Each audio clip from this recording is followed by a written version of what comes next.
Moving on to our second category, this is going to be Islands of Adventure. The only reason I didn't include Universal Studios in this part of the ranking is because unfortunately in the second half of the day we did get rained out. So unfortunately we didn't get to experience as many things as I maybe wanted to, but we did get to experience the main things we were hoping to get to do. Those rides being Hulk, Kong, and then finally Velocicoaster. When we got in the park, we walked straight over to Hulk because it was only like a 20-minute wait. There is a nice view when you get down a couple stairs of the lake, and it shows like you can see like Velocicoaster, you can see a couple things in the background. So that's a really cool viewpoint. But moving over to like the Marvel Land, and it's crazy because Disney doesn't even have a Marvel Land and they literally own Marvel. But anyways, walking up to Hulk, I haven't been on this ride in maybe 5-10 years, so I was super excited. The queue was pretty cool, nothing like absolutely special compared to some of the other queues in Universal. But then the ride itself, that initial burst off of Hulk is crazy. That'll never get old. No matter how old I get, that initial burst off will always get you. It's a crazy ride, very shaky, very rough, but I feel like it adds to kind of the aesthetic of Hulk. And honestly, I think the restraints have a lot to do with it. Newer coasters like Velocicoaster have just the lap bar kind of restraint, and maybe like a coaster like Mako at SeaWorld. But Hulk with the over the head, like I just feel like you bang your head so much on those restraints. I feel like also another big issue with Hulk, and I don't know if I'm alone on this one, is that the first half of the ride is probably one of the better coasters in Florida, and the second half of the ride kind of falls off a little bit. But altogether, re-riding this coaster was so nostalgic for me, and it's gotta be a must experience if you do go to Universal Islands of Adventures. Walking past Marvel Land now, we did walk past Toon Lagoon. It did look really well themed and everything. We didn't sadly get to experience it because I was really hyped to ride another ride that we'll get to later. But overall, there's so much more to experience in Islands of Adventure that I didn't get to this time. If you guys want another video on Islands of Adventure and especially Universal Studios, let me know in the comments below. We finally got past Toon Lagoon, and at this point, it did start to sprinkle a little bit, so we're kind of sprinting. And we did finally get to Kong, and Kong is very well themed, and it was a really low wait, so we did decide to ride this one.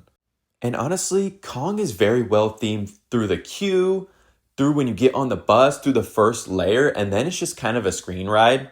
So it wasn't really anything too crazy for me. I don't think this is like a must experience or anything. But the one crazy part about this ride is at the very end, you do get this giant, I don't know how big it is, but it is massive, of a Kong animatronic. And it's literally probably the craziest part of the ride. But there's like a whole middle part where really I don't care for with the screens and stuff. But overall, this is something that you can experience if you do have extra time. But I don't think this is a must experience by any means. After Kong, my big back urges were kicking in, and we definitely had to stop for some food. So we stopped right in between Kong and Jurassic Park. It's like Thunder Falls Terrace or something like that. Dude, the food here is crazy. I know I just talked about food in my last section, so I won't get too deep into this, but this is a really good sit-down spot. I mean, it's not super expensive, but for theme park food, it's pretty expensive. But this food is really good, so I'd recommend stopping there, but I won't get too far into it because we just had a whole thing about food. After my big back urges were satisfied, we finally moved over to the main event and what I was waiting for this whole day, and that was Velocicoaster. My hype was honestly like at a 10 out of 10 for this ride. I had seen so many videos, so many content creators I know saying that this ride was crazy, so I was actually afraid to get my hopes let down. But walking through the queue is all right. It's not anything crazy. There is some sick parts in the queue. Like you do get to see Blue, the Velociraptor. I think it's Blue or just one of the Velociraptors. And then you finally get to the boarding and I was so hyped. You get to like a launch at the start and the first part is crazy. You're zooming around and you see like Velociraptors. It's just a nice little area out back. And then you take another jet. And when I'm telling you, you feel like you're just levitating in the air. How fast you go up and then you just go straight down. That's easily the best drop in Florida. And then it goes into like twists and turns. And then there's a part at the end where you do a full 360, like twice over the water. And that was like, honestly, one of the craziest experiences I've had. You feel like you're falling out of the vehicle because it's just the lap bar restraint. It was just honestly unbelievable. Definitely a 10 out of 10 ride. The best ride in Florida. You have to go on it. 10 out of 10. 10 out of 10.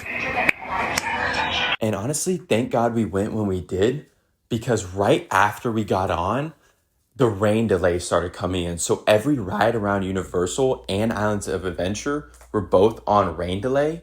So it was like the whole park shut down, which is definitely something that you got to consider when you're going to Islands of Adventure or Universal, is that if it rains, pretty much the entire park is shut down. Like you can ride like Spider-Man, like some of the theater rides, maybe like Transformers, but none of the other rides are open. So this did suck pretty bad for us in our stay, because I did want to ride the Jurassic Park water ride. I feel like something happens every time I try to ride that ride. And then I did want to ride Hagrid's motorbike adventure, but sadly this was still on rain delay. We even waited in the line for like maybe even close to an hour waiting to see if like we could be one of the first ones to ride it after the rain delay. And it just wasn't coming. Like the rides were just shut down for over an hour. So we decided to just get on the train to Park Hop. It's like a Harry Potter train. It was pretty cool. Took us right over to Universal Studios, and then we started just running for our lives because it did start raining on us. So we just had to get out of there. So that was my day at Islands of Adventure. We did walk through Universal Studios, but not enough to actually rank it in this part of the video. Going into this ranking of Islands of Adventure, I am pretty torn, because on one hand, this was one of the most fun I've had at that theme park in a really long time, actually. But on the other hand, it got cut way short, because unlike Disney, who has a way to cover all their roller coasters so they can run even when it's raining, Islands of Adventure really doesn't. And I feel like in Florida, that's a really big issue because it rains a lot over here. So going into that and thinking about all I did that day, I do have to give Islands of Adventure a 20 out of 25 as well, because I did have a really great day, but I did have to dock some points for obviously not being able to do the rest because of the rain.